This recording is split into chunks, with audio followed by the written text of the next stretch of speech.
გამარჯობა, მე გეგა ვარ, ეს კი ჩვენი საპროექტო 36-ია.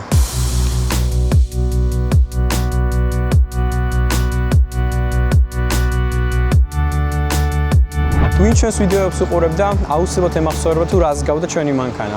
მანქანას ჭირდა აი ესეც და საერთოდ ყველაფერი რაც კარგ მანქანას არ უნდა სჭირდეს. დამატებით ტორზე მარწყვით ჰქონდა აალების გამოტოვება, იგივე პერეგორი. მე კი მისი ფეხზე დაყენება და აი ამ მდგომარეობამდე მოყვანა მევალება. როგორ? მეც არ ვიცი. ამიტომ გამომყევით ამ ძალზედ საინტერესო და სათავო გადასავლო გზაზე. Come on. ეგარ. ამ დრომდე შევასრულეთ სათუნუქე სამუშაოები, ვიყიდეთ ახალი ძრავა, ჩავდგით და გავაკეთეთ ძალიან ბევრი წვრილმანი დეტალი. ახლა კი უნდა წავიდეთ და დავასრულოთ ძრავის გაკეთება, კერძოდ ახლა კი უნდა წავიდეთ და გავაკეთოთ კოლექტორიდან მაყუჩამდე ეგრეთ წოდებული ტრასა, იმისათვის რომ მანქანა გამზადდეს უკვე ძრავის კომპიუტერის პროგრამირებისთვის, ქართულად ნასტროიკისთვის. ამ საქმის შესასრულებლად ჯაბა სოროზანაშვილთან უნდა წავიდე, თუმცა წავიდე ხმამაღალი ნათქვამია, რადგან ვინც წინა ეპიზოდს უყურა, ემახსოვრება რომ ჩვენი მანქანა მოულნელად ჩაქრა. ის თუ რამდენ ცხენის ძალას გამოიმუშავებს ჩვენი მანქანა?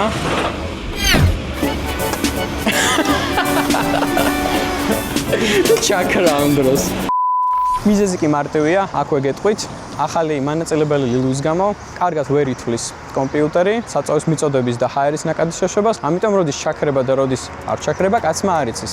წინ ქავთარაძედან კრწანისამდე მელოდება ძალიან საინტერესო გზა. თუმცა იქამდე გეტყვით, რომ თუ ეს ვიდეო 1000 ლაიქზე ავა და ამ ვიდეოს ქვეშ საინტერესო კომენტარს დაწერთ, ჩვენ შემოგთავაზებთ გათამაშებას, რომელიც მოიცავს ჩვენ ბრენდულ მაისურებს და ჩვენ ჟურნალებს. სხვათა შორის პირველ საავტომობილო ჟურნალს საქართველოში ქართულ ენაზე. წავედით.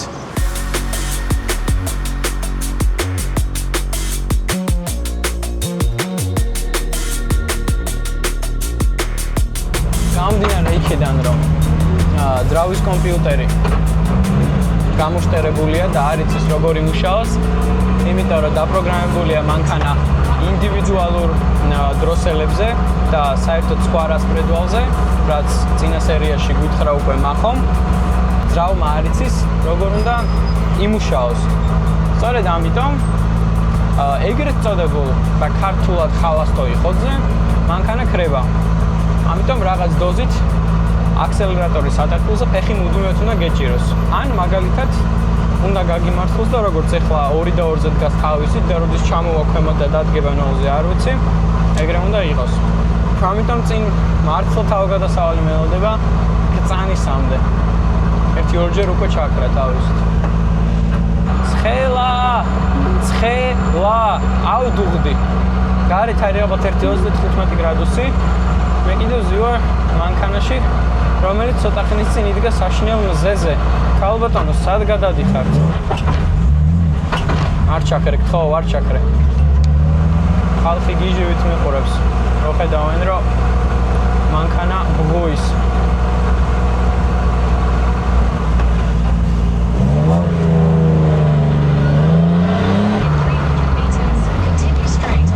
აი, ეხლა ქონდა ჩაქრობის ცდელობა. ისევ და ეხლა უნდა გავიარო გმირთა მოედნის კვანძი. გონი ამ მანქანით ქალაქში გადაადგილება ცალკე კონტენტი შექმნეს. ან ჩელენჯს. ხარ მოვიწიოთ იუთუბერები, არ დავანასტროიკოთ ეს მანქანა და მოვიწიოთ იუთუბერები და ვნახოთ როგორ ივლიან ქალაქში. კვირებში კაი სუნი დადგება. ამიტომ ჩავაკროთ მანქანას. ჰიდრატაცია. წყალიც აღარ მაქვს. სანამ მივალთ ერთ კარგ ამბავს გეტყვით, გამჭირახე თვალი შეამჩნევდა რომ მანქანაზე გვაქვს ახალი საჭე, ორიგინალი, მომო პროტოტიპო, რომელიც ჩაგვივერდა ხელში ძალზედ იაფად, თანაც არის ორიგინალი, როგორც გითხარით, რა არის ძალიან მაგარი. მინდა გითხრათ, რომ საუკეთესო შეგრძნება აქვს ხელში. არის ნატურალური ტყავისგან გაკეთებული, იდეალური ზომა არის და ხელში სხვანაირად ჯდება. აქვს მაგარი სპორტული ხასიათი. ავქნათ, პატარა რაღაცეებით უნდა დავტყვეთ ადამიანები. აქ ძალიან შემწყვა და ცოტაც გავბრაზდი, მაგრამ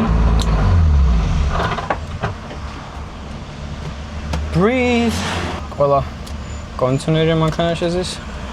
სამაგიეროდ ჩვენ ვზივართ, უბრალოდ ხედავთ სტროკერში, 3-2-ში. 36-ში. სხვები რაღაცა პრიუსებში, ჰიუნდაიებში, წინ შევროლეთ მატიზი მიდის რა დგას. ჰიუნდაი ელანტრამ გაიარა. სამაგიეროდ ყველასგან გამორჩეულები ვართ. აინთე რა ხო შეიძლება აინთო. არ ჩაქრე.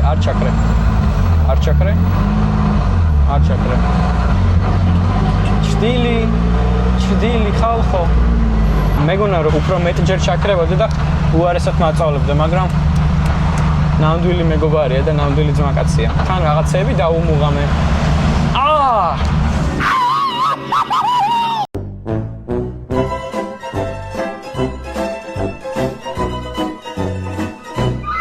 სწავლების მიუხედავად მოვედით ჯაბასთან და როგორც ხედავთ მანქანა შევაგორეთ. წავედით ახლა მივიდეთ ჯაბასთან, გაგაცნობთ და ვილაპარაკებთ იმაზე თუ რას გავაკეთებთ აი ამ ლამაზ ფარეხში. ეს არის ჯაბა, შეიძლება თქვენ იცნობდეთ მას დრიფტიდან. ეს ის ბიჭია Subaru-ით რო დრიფტაობდა. სადაა ჯაბა Subaru? Subaru ცოტა ხანი ისვენებს დამთვრეული გდია. უი. მედიამალი გამოწვეთ. აჰა. წარმატებები მაგამბებში. ეხლა რა მანქანას მართავ? ეხლა BMW-ზე გადავედი ცოტა ხნით სამოყვარულო ჩემპიონატს დავდივარ King of Drifts ლუარენაზე და ცოტა ხანი BMW-ით ვირთულ თავს და i36. აჰა, ძალიან კარგი. ჯაბა, ჩვენ გვინდა რომ გავაკეთოთ მოკლედ გამშვების სისტემის შუა ნაწილი. ჩვენ როგორც ვიცი, კარგად აკეთებთ ამ საქმეს და მოდი გითხარი, რას გავაკეთებთ, როგორ გავაკეთებთ, რა მასალას განაკეთებთ და ასე შემდეგ. მოკლედ ახლა რასაც უყურებთ თქვენი ცხელი კოლექტორები. კარგია, გამოგვადგება. მაგას დავტოვებთ, უკანა მაყუჩიც კარგია. ეგეც დარჩება და ანუ კოლექტორიდან მაყუჩამდე აიწყობა უჟანგავი ფოლადისგან ახალი გამშვები რა. მაინც ჩამოვიდით თქვენ მოდ მდგომარეობის ადგილზე სანახავად და ჯაბასთან ერთად დასათვალიერებლად. არასდროს ვიმეორებ არასდროს ჩაიცვათ თქვენი საყვარელი მაისური სახელოსნოში. ჯაბაბა რა სიტყვია მდიად გამშვებ სისტემაზე. მე ძალიან მომეწონა და მე ჩემი აზრით ჯობია რომ დარჩეს ეს გამშვები. დარჩეს რა. ახალი აიწყობა, თავარია ლამაზი იქნება და მაქსიმალურად ზემოთ უნდა ავწიოთ. X5-იც ქონია. X5-იც არის კი. ამის დატოვებაში შეიძლება მაგარი გამშვების სისტემა. ვეცდები რომ ლამაზი იყოს, ყველაფერთან ერთად ანუ საქმესაც თავისთავად გააკეთებს. იქაც ვაპირებთ ჰაერის ფილტრისთვის ცივი ან 5 შევკრათ რომ ცივი ჰაერი კონდეს სულ. დრო ძრავიდან გამომავალი ცხელი ჰაერიც და გადაიკეთოს, ხო? გადავღობოთ ეგ და იქნება სულ ცივად ფილტრი რა. ძალიან კარგი. დავცხოთ.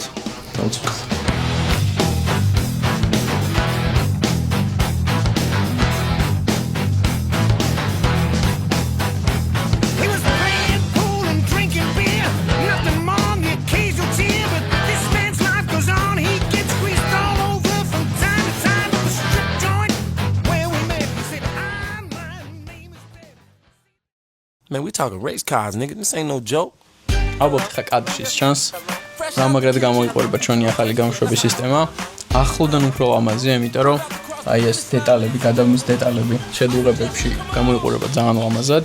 იმასთან დაკავშირებით თუ რა გაკეთდა და როგორ გაკეთდა და ასე შემდეგ გვეტყვის ახლა ამ ყველაფერს ჯაბა. მოკლედ ეს არის ჩვენი ახალი გამშვების სისტემა.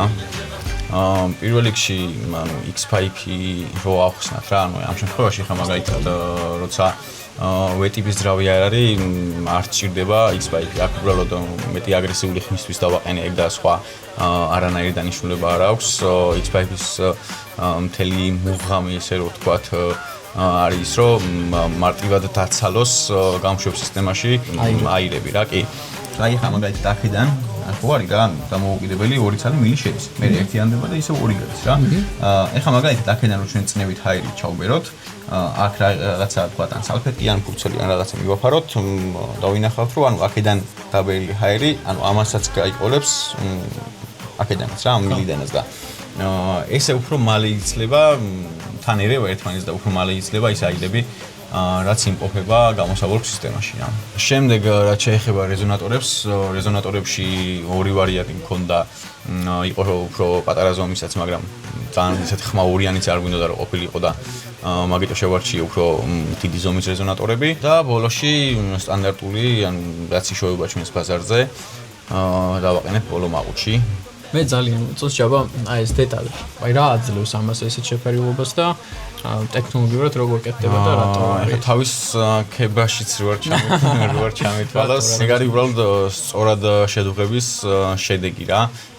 თუ მაგალითად ეხლა შედუღების დროს რა, ერთ ადგილზე ხელი მაგალითად ხანს გავაჩერეთ, რაღაცა გადახურდა ზედმეტად მეტალი, მაგ დროს იღებს ხოლმე მუქ შეფერილობას რა.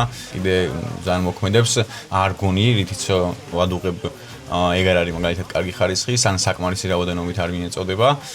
მაშინ ვიღებთ ხოლმე შავ ფერს რა შედუღებისას და შავი ფერი არ არის კარგი რა თქმა უნდა, ეს უფრო ძლიერია და ვიზუალურადაც ეხა ლამაზია რა თქმა უნდა რა. ეს ეხა რო გადახურდება ცოტას ოქროსფერ შეფერილობას მიიღებს მთლიანად და ანუ ჟანგი და რაღაცა კოროზიები და რაღაცები აღარ იქნება. ძალიან კარგი. რასაც ვერ იწვევს ჩვენს წინა განხორციელებას, რომელსაც ყველაფერი ჭირდება. კაი, მოდი ეხლა მოусმინოთ ჩვენი ახალი გამოშვების სისტემის შედეგად დაყენებულ ხმას. კი, ეხლა გავიყვანოთ გარეთ, რო არ გავიგუდოთ, იმიტომ რომ ჰაერის და ბენზინის ნაზავი ცოტა დასარეგულირებელია კომპიუტერულად და სანამ ეგ იქნება, თან ეხლა გარაში ისეთი ექოა, ჯობია გავიყვანოთ გარეთ, არ ჩვენ გავიგუდები და უფრო ბუნებრივ ხმასაც მოვისმენთ. სამწუხაროდ დინანის შეცვლა მოგვიწია, რადგან ისიც დაზიანებული იყო.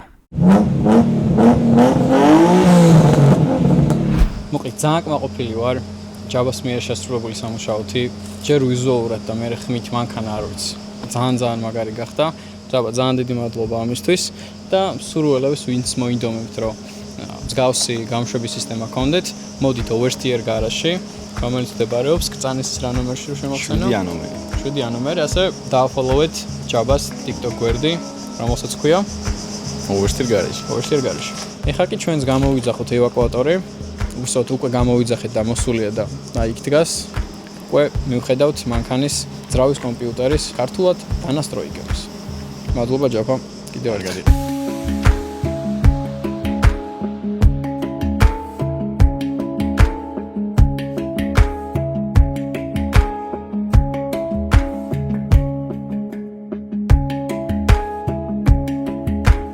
დადგა ის დღეც, როდესაც მოვედით ძრავის კომპიუტერის პარამეტრების გასასწორებლად. ეს ეპიზოდი გაიწელა რიგი მიზეზების გამო, რაც არ ამგონია თქვენთვის საინტერესო იყოს. Rockstar-მა რაღაცა GTA-ს გამოსვლა გადადო სამჯერ და ჩვენ ამ ხელა პროექტი წამოვიწყეთ და ბუნებრივი იყო რომ პაცა გაიწელებოდა. ეს ხუმრობით, ისე კი ბოდის მოგიხდით და ვიმედოვნებთ რომ სამომავლოდ ხელს აღარაფერი შეგვიშლის. საქმეს რო დაუბრუნდეთ, ეხლა წავიდეთ, ნახოთ მანქანა დინოზე, გავესაუბროთ სპეციალისტს, რომელთანაც ვართ მოსულები და გავიგოთ რამდენ ცხენისძალას გამოიმუშავებს ჩვენი EOS 16. ისე კი შეგახსენებთ, რომ ჩვენი პროექტის საბოლოო ეტაპზე წავალთ რუსთავში და იქ გამოვცდით აი ამ მანქანის სარბოლო შესაძლებლობებს.